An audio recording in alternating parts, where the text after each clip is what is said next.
warahmatullahi wabarakatuh. Ketemu lagi dengan saya, Alifi Nur Rosida. Kali ini kita akan belajar bersama tentang algoritma. Apa sih algoritma itu? Sebelum kita masuk ke dalam algoritma, sebelumnya saya akan menganalogikan terlebih dahulu. Dalam kehidupan kita sehari-hari, biasanya pasti kita sering menemui masalah-masalah. Salah satunya, masalah yang paling sederhana adalah misalnya perut kita lapar. Itu kan sebuah masalah yang harus kita selesaikan. Bagaimana caranya menyelesaikan masalah kita lapar ini? Pada saat kita lapar, kita pasti akan mencari makanan. Pada saat ini di rumah kita hanya ada mie instan. Kalau gitu kita akan memasak mie instan tersebut. Bagaimana caranya kita memasak mie instan? Cara memasak mie instan yaitu yang pertama, kita harus merebus air terlebih dahulu. Kemudian masukkan mie ke dalam air yang sudah mendidih tersebut. Kemudian tunggu sekitar 3 menit sampai mie matang. Sambil menunggu mie matang, kita siapkan bumbu-bumbunya di piring. Setelah mie matang, buang rebusan air tadi, letakkan mie ke dalam piring, kemudian aduk mie beserta bumbunya sampai merata, dan mie siap untuk dimakan. Begitulah caranya memasak mie instan. Nah, setelah kita masak, kemudian kita makan, dan akhirnya perut kita terasa kenyang. Jadi masalah perut kita lapar tadi itu sudah selesai dengan cara memasak mie dan memakannya. Dari contoh masalah tadi, jadi pertama kita punya masalah lapar. Kemudian kita memasak mie dan akhirnya kita kenyang. Nah, dari situ kita bisa ambil kesimpulan bahwa setiap ada masalah, kita harus mencari tahu cara menyelesaikan masalahnya. Kemudian masalah bisa selesai. Nah, dari masalah, kemudian cara menyelesaikan masalah, kemudian masalah itu bisa selesai. Dari proses itu, di cara menyelesaikan masalah, itulah yang merupakan algoritma.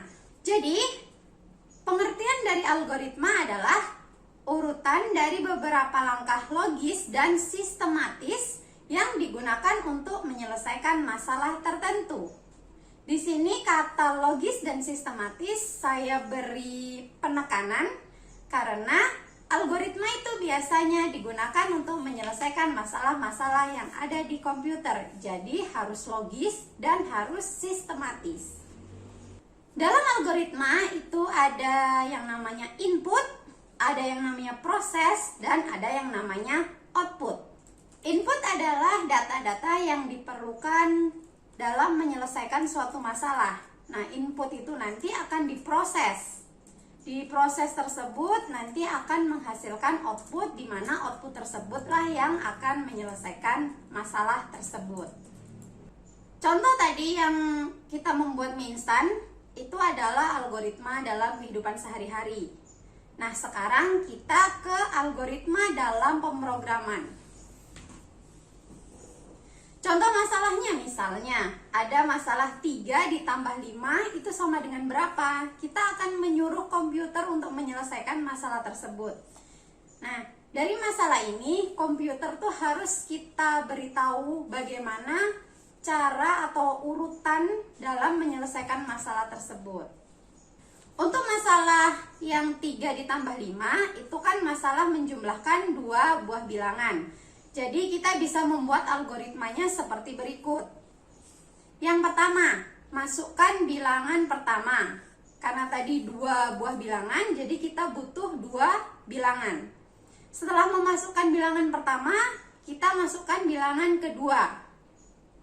Setelah kita dapat 2 bilangan, maka kita harus proses 2 bilangan tersebut dengan cara hitung bilangan pertama ditambah bilangan kedua. Nah, setelah proses, maka didapatkan output berupa hasilnya. Itulah contoh algoritma di dalam pemrograman. Saya kasih satu contoh lagi, algoritma dalam pemrograman.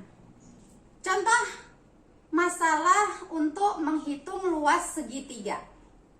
Algoritmanya, yang pertama kita pasti membutuhkan alas. Yang kedua kita butuh yang namanya tinggi. Karena untuk menghitung luas segitiga kita membutuhkan alas dan tinggi. Nah, setelah kita dapatkan data alas dan tinggi ini tadi, kita hitung atau kita proses dengan cara kita masukkan ke dalam rumus, yaitu setengah kali alas kali tinggi. Nah, dari proses ini nanti akan didapatkan outputnya atau hasilnya, sehingga masalah menghitung luas segitiga bisa selesai.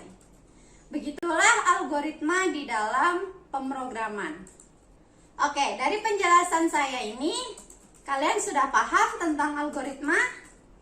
Semoga kalian bisa memahami apa yang sudah saya jelaskan tadi. Sekian dari saya, kita ketemu lagi di materi-materi selanjutnya. Wassalamualaikum warahmatullahi wabarakatuh.